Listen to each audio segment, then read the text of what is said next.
Olá, seja bem-vindo ao meu canal. Hoje nós estamos no 8º episódio dessa série Símbolos Ocultos nos 10 Mandamentos. O que estamos fazendo é procurando símbolos que estão escondidos dentro dos 10 mandamentos através do número do mandamento.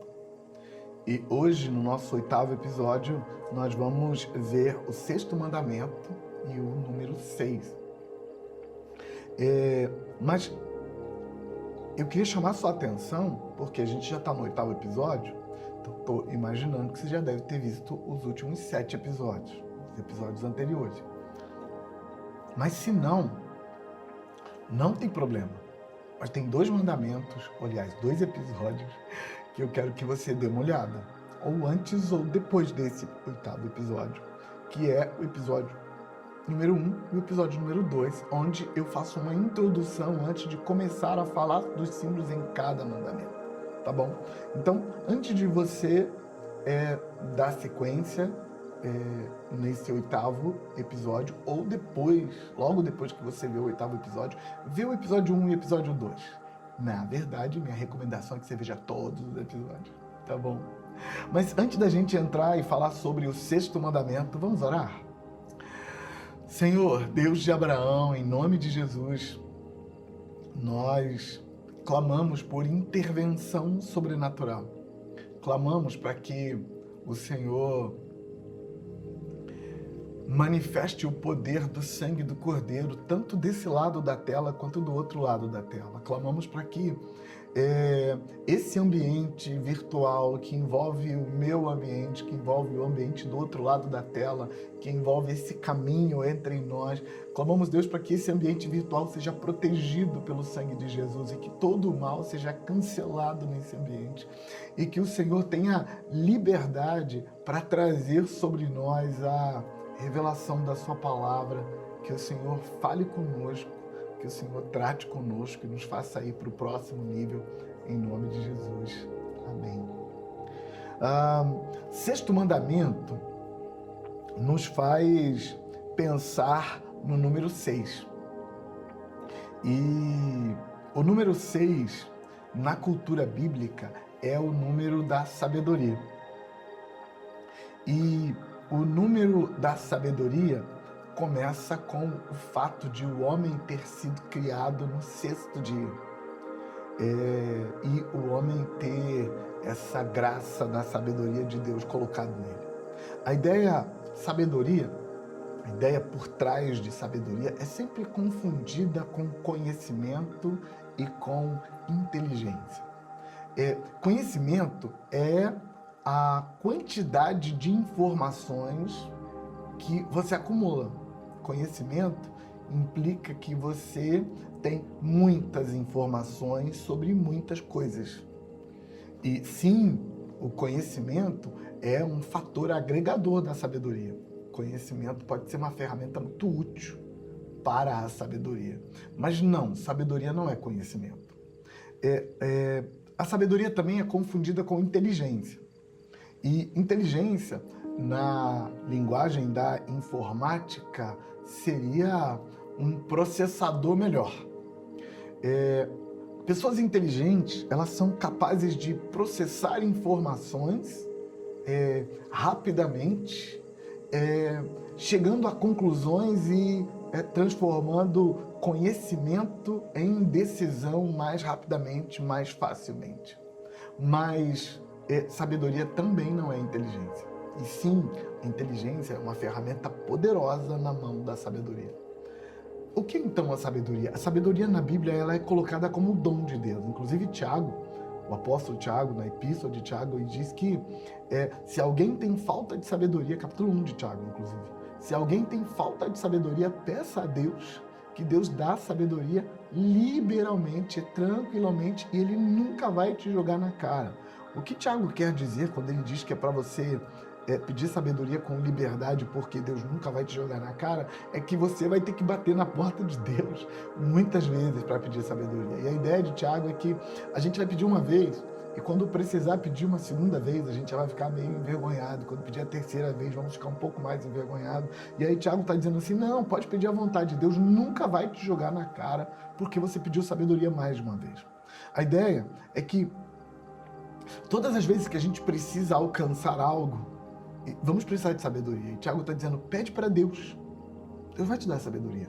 Então a ideia bíblica é de que a sabedoria é algo sobrenatural.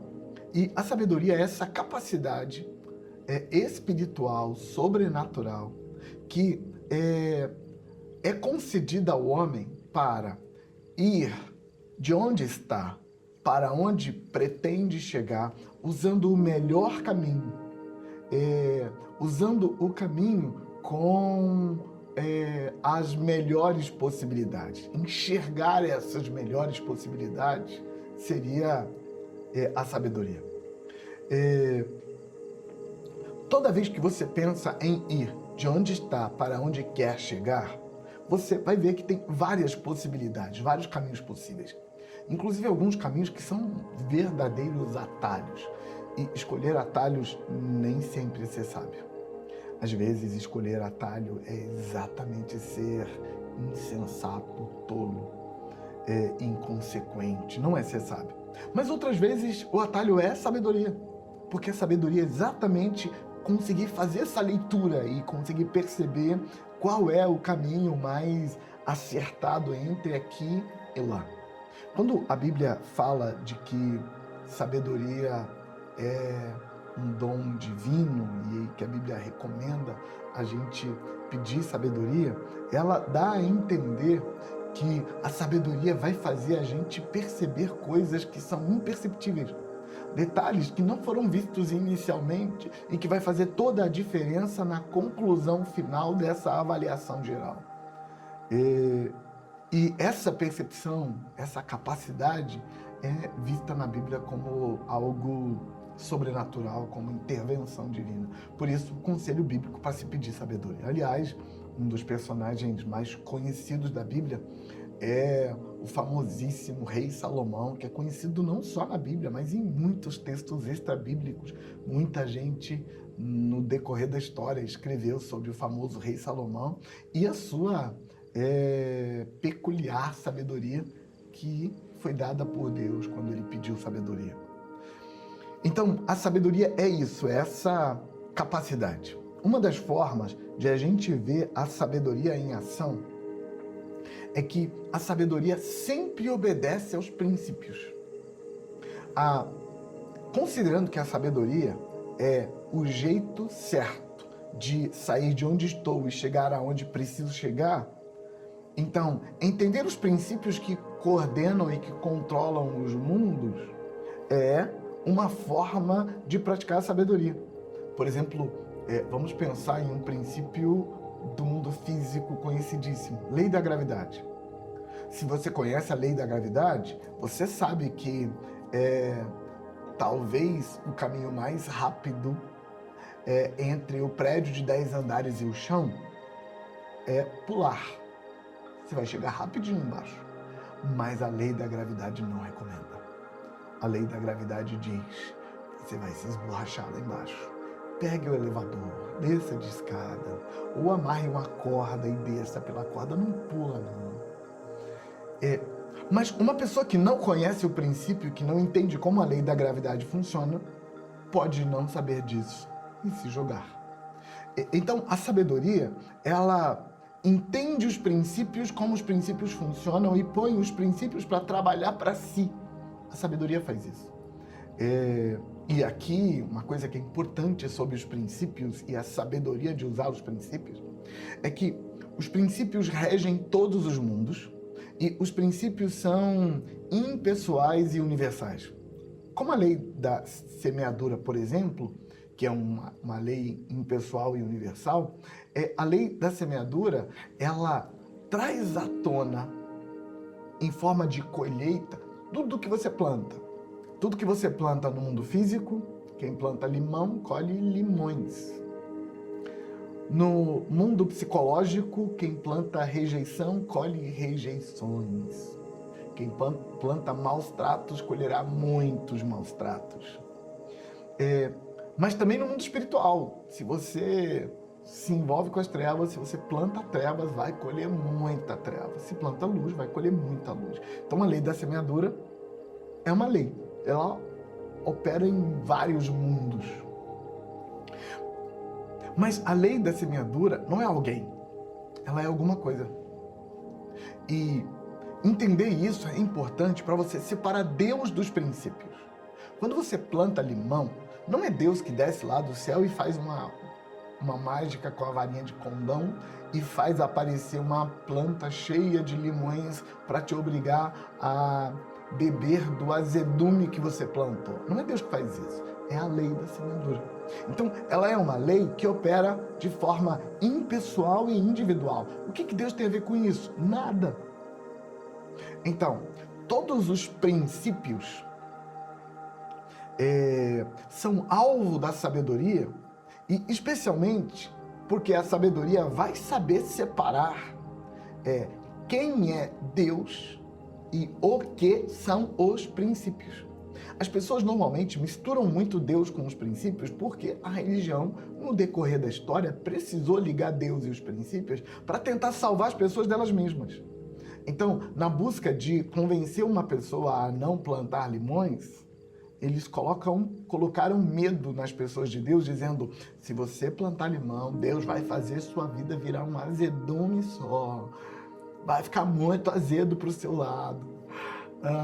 E as pessoas aprenderam a pensar que é Deus que faz a nossa colheita vir. Mas não é. Deus criou os princípios? Sim, Ele criou os princípios. Mas não é Ele que traz a cobrança do princípio. A ideia básica é assim: você quebra o princípio quebra você de volta. Você quebra a lei da gravidade quebra você. Você quebra a lei da semeadura quebra você. Mas essas duas que estou apresentando, a lei da semeadura, a lei da gravidade, são só exemplos de princípios. A sabedoria é capaz de reconhecer os princípios e fazê-los cumprir, porque a sabedoria entende que se eu quebrar o princípio vai me quebrar. Se eu quebrar a lei da gravidade, se eu desrespeitar a lei da gravidade vai me quebrar. Então é sábio obedecer aos princípios. Antes de eu ir para o mandamento, deixa eu ajudar você a entender uma coisa. O sábio Salomão, falando de sabedoria e com sabedoria, ele disse que o temor do Senhor é o princípio da sabedoria. Se você estiver confuso perguntando como a gente chegou aqui, nós chegamos aqui a partir do número 6, que é o número da sabedoria, tá bom? É isso. Então, Salomão disse que o temor do Senhor é o princípio da sabedoria. O que Salomão queria dizer é que quem teme a Deus, quem tem temor a Deus, não precisa de sabedoria. Ele vai viver com sabedoria sem ter sabedoria alguma. Por quê? Porque alguém que teme a Deus vai obedecer aos mandamentos de Deus. E todos os mandamentos de Deus estão ligados a princípios. Então, uma pessoa que teme a Deus, ele vai viver como um sábio, tendo ou não sabedoria. Porque quem teme a Deus respeita os princípios. Faz o que ele sabe que Deus quer que ele faça. E o que Deus quer que ele faça é respeitar os princípios. E ele não precisa de explicação. Um fenômeno dos nossos dias, fenômeno da pós-modernidade, é que todo mundo discorda de tudo. E as pessoas não aceitam mais fazer o que é certo só porque é certo, elas precisam ser convencidas. Então, nós, os pregadores da palavra de Deus, do Evangelho modernos, precisamos explicar para as pessoas por que fazer o que é certo é melhor do que fazer o que é errado. Em outros tempos, a gente não precisava explicar nada, a gente só precisava falar assim: Deus falou que é para fazer. E as pessoas iam fazer porque Deus falou que é para fazer. Agora, a gente precisa explicar a sabedoria por trás do princípio. Como, por exemplo, estou te explicando agora que pular do 10º andar não é uma boa ideia. Nossa geração, explicar isso é necessário, porque ninguém te segue se você não explicar por que esse é o caminho. Mas, noutros tempos, ninguém precisava de explicação. as pessoas obedeciam apenas por temor a Deus. Só que tem um desdobramento sequente a obedecer por temor. Você vive com sabedoria. Não pularás o quarto andar. Por quê? Não importa por quê. Deus falou para não pular, não vou pular. E aí o que essa pessoa consegue com isso? A bênção da sabedoria. Por isso que temer a Deus é exatamente igual a ter sabedoria. Mesmo que o indivíduo não tenha. Então pensa num indivíduo que teme e não tem sabedoria e um outro indivíduo que tem sabedoria, mas não teme tanto. Esse que tem sabedoria vai viver tanto um bem quanto o que não tem sabedoria. Porque o que não tem sabedoria, mas tem temor, vai viver de forma sábia, só obedecendo aos mandamentos de Deus, só fazendo o que Deus mandou fazer. Porque tudo que Deus mandou fazer, todas as vozes de comando de Deus para os seres humanos, para o seu povo, está sustentando algum princípio. Isso nos leva ao primeiro mandamento negativo. Por que primeiro mandamento negativo? Porque o sexto mandamento, não matarás, é o primeiro de uma série de negativas. O mandamento anterior, honra teu pai e a tua mãe, não é um mandamento negativo. Ele não fala para você não fazer, ele fala para você fazer. Por exemplo, esse mandamento anterior, e gente, eu estou me referindo aos 6 mandamentos ao próximo, tá bom? Lembra que a gente já dividiu os 4 primeiros mandamentos em relação a Deus, os 6 próximos mandamentos em relação ao próximo. Desses 6 mandamentos, não começa com uma negativa, começa com uma afirmativa. Honra teu pai e a tua mãe. Ele podia ter colocado esse mandamento em forma de negativa. Não desonre teu pai e a tua mãe. Mas ele não falou não desonre, porque não desonrar não é o suficiente. É preciso honrar. Mas nesse próximo mandamento, que é o 6º mandamento, a ordem é negativa. Não mate. Ele não está falando que é para você incentivar a vida. Ele está falando que é para você não matar. E o que o número 6 da sabedoria tem a ver com isso? Qual é o link, qual é a ligação entre ser sábio e não matar? É que a ideia por trás do matar é que a razão para não matar é que tem um princípio sendo quebrado. Quando você mata, e a ideia de matar aqui está diretamente ligado a matar outro ser humano, embora matar no geral, de alguma forma quebra esse mandamento em níveis menores, muito menores. Por exemplo, quando você mata um animal, você está quebrando esse mandamento, mas o nível é muito pequeno. A ordem aqui é basicamente não matar outro ser humano. E qual é a ligação disso com sabedoria? Por que uma pessoa que não mata é sábia? Porque ao matar, ela está quebrando um princípio. E qual é o princípio? É o princípio da abertura de portais. Nos textos antigos, tanto da luz quanto das trevas, é claramente usado o tirar a vida de um animal para abrir um portal e criar um link entre o nosso mundo e o mundo espiritual. Isso era usado por magos, feiticeiros, sacerdotes da luz, das trevas.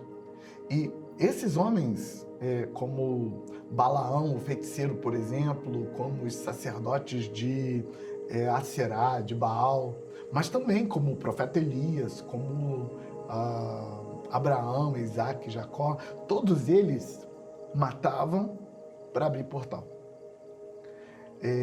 E essa vida que sai do animal e atravessa a dimensão, porque a vida não pertence a essa dimensão física. A vida é um mistério na nossa dimensão, porque ela não pertence ao nosso mundo. Ela é inexplicável O ser humano consegue manipular a vida que já está viva, mas o ser humano não consegue dar vida para algo que está morto. Ele consegue colocar conteúdos sem vida dentro de um conteúdo vivo. Por exemplo, a gente come conteúdos não vivos e ele vai agregar, por exemplo, os alimentos plásticos que a gente come, vai agregar e fazer parte da vida e vai virar conteúdo vivo. Mas a gente não consegue pegar um conteúdo morto e dar vida para ele. Não conseguimos. E quando a vida sai de um corpo, nós não conseguimos colocá-lo de volta, porque a vida é um mistério. Ela é afirmada muitas vezes como sendo algo que não existe, que é só um fato por muitas pessoas, porque não é explicável. Mas a energia da vida, ela, do ponto de vista bíblico, ela não pertence a essa dimensão, ela pertence ao mundo espiritual. E quando a vida é tirada, ela volta para a dimensão dela, criando ligação entre esse lado e o lado de lá. E essa ligação cria links entre os seres do mundo espiritual e os seres do mundo físico. Sacerdotes e profetas, magos e feiticeiros usam isso desde sempre. Matam seres em sacrifício para fazer um link. Por que não matar seres humanos? Porque a vida humana é poderosa demais. E quando uma vida humana é liberada, um link é feito e alguma coisa do outro lado visita a gente. A ideia é que você não deve matar, porque a conta vai ficar muito, muito, muito, muito cara. E qual é o link com sabedoria? Não é sábio quebrar os princípios. Quando você quebra um princípio, a conta vai chegar para você.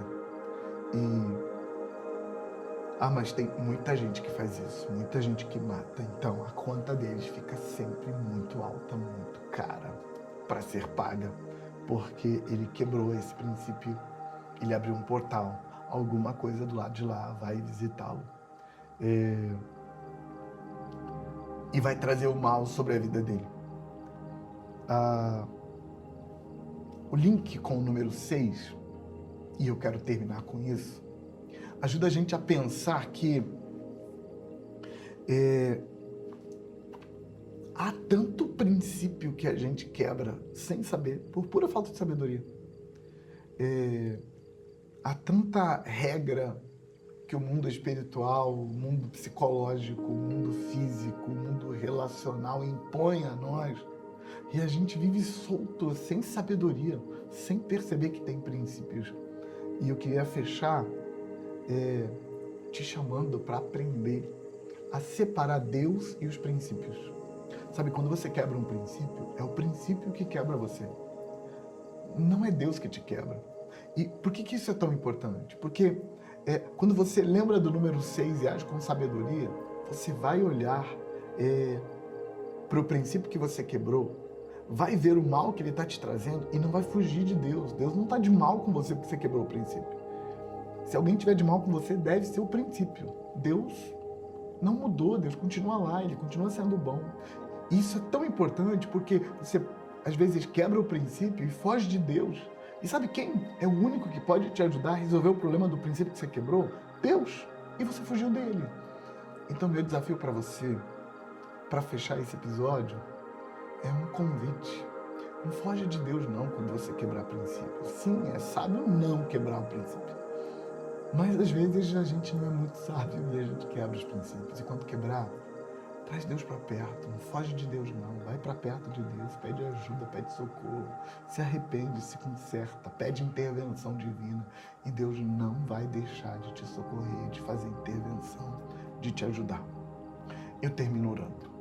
Senhor, em nome de Jesus, eu clamo para que o Senhor nos socorra, porque há tantos princípios que quebramos e precisamos tanto de ajuda, Senhor, para resolver princípios quebrados. Alguns de nós que estão sendo submetidos a essa palavra está tão sob pressão por ter quebrado princípios e ter contas tão altas para pagar. eu clamo ao Senhor para que o Senhor traga socorro para a vida do teu filho, da tua filha que está ali do outro lado da tela, sofrendo com a pressão de ter quebrado o princípio. Traz socorro, Pai. Seja o Deus presente, seja o Deus que ajuda, que socorre. Em nome de Jesus. Amém. Deus abençoe você. Até o próximo episódio.